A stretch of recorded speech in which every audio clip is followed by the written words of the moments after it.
Okay, good afternoon, everybody. Good afternoon. We're coming from Barefoot HQ on this very wet and thundery and lightning-y day today. It's genuinely the end of the British summer and the start of autumn. But I quite like thunder and lightning. I'm not sure about you. It sort of moves away the sort of old and brings in this new, fresh, creative feeling of hope. And on that topic, Ulla, today, what are we talking about? Yes, hello, welcome everybody. Yes, Barefoot Living Academy. And by the way, we were just about to record our course content. We were very ready, and then suddenly the sky opened up, thunderstorms, lightning, everything started happening. So we had to give up. We're going to try again tomorrow, but before we just jump on the camera and talk to you guys anyway. So because we love doing it. So yes, today's topic is the soul desires versus ego desires. What's the difference between, because we have desires, we have things that we want, we dream, we wish for, and how to recognize which one come from the soul, and they're the beautiful, powerful desires that it almost like a divine plan. That's how I see them. They're divine plan, and the ego desires are the mind desires that come from the insecurity a lot of the time, from the place of not knowing our own power, true power, and trying to replace it with something else instead. And on that point, one of my questions I have for you is any of them right or wrong? Is it right or wrong to have an ego desire? Is it right or wrong to have a soul desire? I'm quite interested in that. So the way I see this is that a lot of desires, even the ego desires, are actually can be true soul desires, but then it's like twisted in when they come the intention comes from the wrong place, right? Because we can have ego desires like we want money, right, and success, and there's nothing wrong with money and success. So the people saying, well, what's wrong with this? But what do you want this money and success for? Where does it come from within yourself? Do you want this money and success because you want to bring more forth to the world, because you want it to improve the life of yours and people around you? Or do you want it like for your own, you could say people call it selfish, benefits, like, just taking care of yourself and not caring about anything and anyone else around you. So yeah, they're not right or wrong. I think that what's more aligned and what creates more meaning and fulfillment in life is when they come from the right place. Very good. Okay, so I'm thinking when you talk about this, that my way of understanding it, the ego versus the soul, I suppose is a little bit like the extrinsic versus the intrinsic. And what I mean by that, and I'm coming at this, having thought about this from my corporate life and business world, we used to learn about extrinsic motivators as a way of motivating us. So how much your salary was or what your benefits were. And over time, I suppose businesses started to shift a bit more towards intrinsic motivational factors, such as how much can you learn on the job, or how much autonomy do you have, so how much responsibility and accountability and feeling of, I suppose, freedom to take decisions. And I think intrinsic motivation and intrinsic factors, so soulful factors, have really come to the fore, in recent times. And so when you're talking about ego and soul, I translate it in my sort of black and white world as being extrinsic factors versus intrinsic factors, inside out factors. And then I could also start talking about left brain and right brain, I suppose, because I'm now drawing a parallel between extrinsic versus intrinsic with left brain, which is a lot to do with extrinsic factors, versus right brain, which is, I think, more intrinsically linked. But what comes to my mind is feminine and masculine. we could keep these going all day, couldn't we? This is fantastic. Okay, tell us about that. Well, I'm glad that you say intrinsic and extrinsic because for me, I've written a few examples of what ego desires might look like and what soul desires might look like. So when we look about ex intrinsic and what, how do you say that? So Intrinsic and extrinsic. extrinsic, yeah, it's like we would like money, we would like success, we would like status, we would like body look, all sorts of appearances, how we appear. Yeah. So the look of things and being better than. So it is all to do with how things are perceived from outside. Yes. So when I said at the beginning that is more to do with insecurity than really true soul desire. The reason why is done with goes along with insecurity is because we don't actually believe we have what it takes, whatever it means in the moment, in a situation, and then we try to replace it with this outside things outside of ourselves to present ourselves a certain way into the world.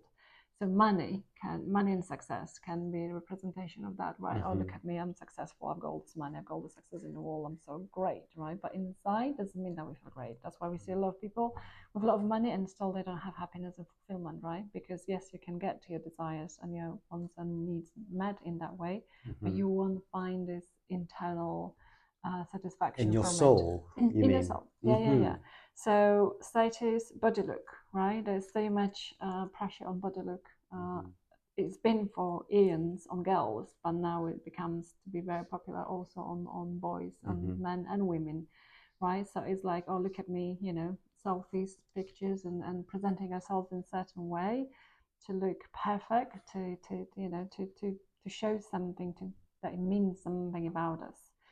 And so it's appearance of things and also better than. So because it comes from insecurity, it's like, oh, he's got better, now I want to have better, right? Or she's got better, or worse, and we compare ourselves a lot of the time. So when we see someone doing better than us, it gives us negative feeling, and we want to beat that, right?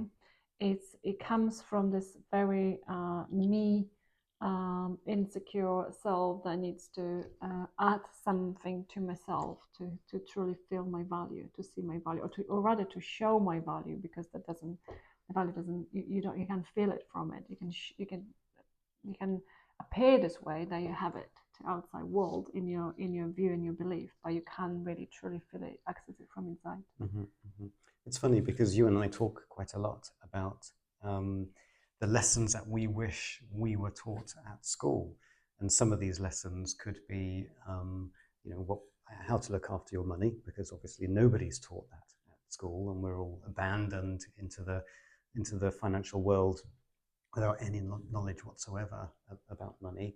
Another could be around, how to have successful relationships. Because again, if only we were taught that in school, I think the world would be a kinder and more successful place, with a much more focus on family unit and so forth. But I'm thinking, I wonder if we can add to this list of subjects that we wish we were taught at school is something about the soul and something about the pursuit of soulful gains versus the pursuit of ego gains. I'm not sure. What do you think? Yes, definitely. And this is important because, like, I call soul desire the divine plan. Like, the soul desire is the message from within that we receive, that this is what we're supposed to manifest in our life. This is what we came here for, right?